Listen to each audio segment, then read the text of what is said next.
ओम श्री परमात्मने नमः। अथ दशमोऽध्यायः विभूतियोगः। श्रीभगवानुवाच भूय एव महाबाहो शृणु मे परमं वचः यत्तेऽहं प्रीयमाणाय वक्ष्यामि हितकाम्यया न मे विदुःसुरगणाः प्रभवं न महर्षयः अहमादिर्हि देवानां महर्षीणां च सर्वशः यो मामजमनादिं च वेत्ति लोकमहेश्वरम् असम्मूढः समर्थ्येषु सर्वपापैः प्रमुच्यते बुद्धिर्ज्ञानमसम्मोहः क्षमा सत्यं दमश्शमः सुखं दुःखं भवो भावः भयं च भयमेव च अहिंसा समता तुष्टिः तपोदानं यशो यशः भवन्ति भावा भूतानां मत्त एव पृथग्विधाः महर्षयः सप्त पूर्वे चत्वारो मनवस्तथा मद्भावा मानसा जाताः येषां लोक इमाः प्रजाः एतां विभूतिं योगं च मम यो वेत्ति तत्त्वतः सोऽविकम्पेन योगेन युज्यते नात्र संशयः।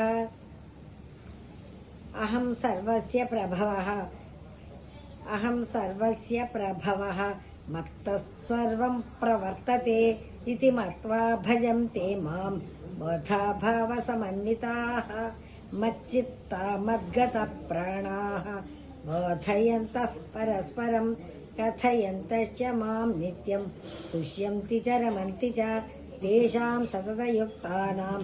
भजतां प्रीतिपूर्वकं ददामि बुद्धियोगं तं येन मामुपयान्ति ते तेषामेवानुकम्पार्थम् अहमज्ञानजं तमः नाशयाम्यात्मभावस्थः ज्ञानदीपेन भासता। अर्जुन उवाच परं ब्रह्म परं धाम पवित्रं परमं भवान् पुरुषं शाश्वतं दिव्यम् आदिदेवमजं विभुम् आहुस्त्वामृषयः सर्वे देवर्षिर्नारदस्तथा असितो देवलो व्यासः स्वयं चैव ब्रवीषि मे सर्वमेतद्रुतं मन्ये यन्मां वदसि केशव न हि ते भगवन् व्यक्तिं विदुर्देवानदानवाः स्वयमेवात्मनात्मानं वेत्थत्वं पुरुषोत्तम भूतभावनभूतेश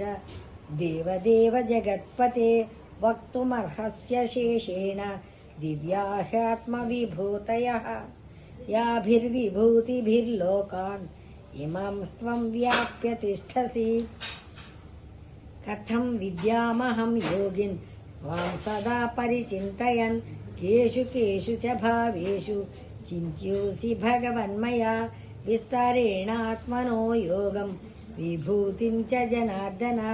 भूयः कथय तृप्तिर्हि शृण्वतो नास्ति मे मृतं। श्रीभगवानुवाच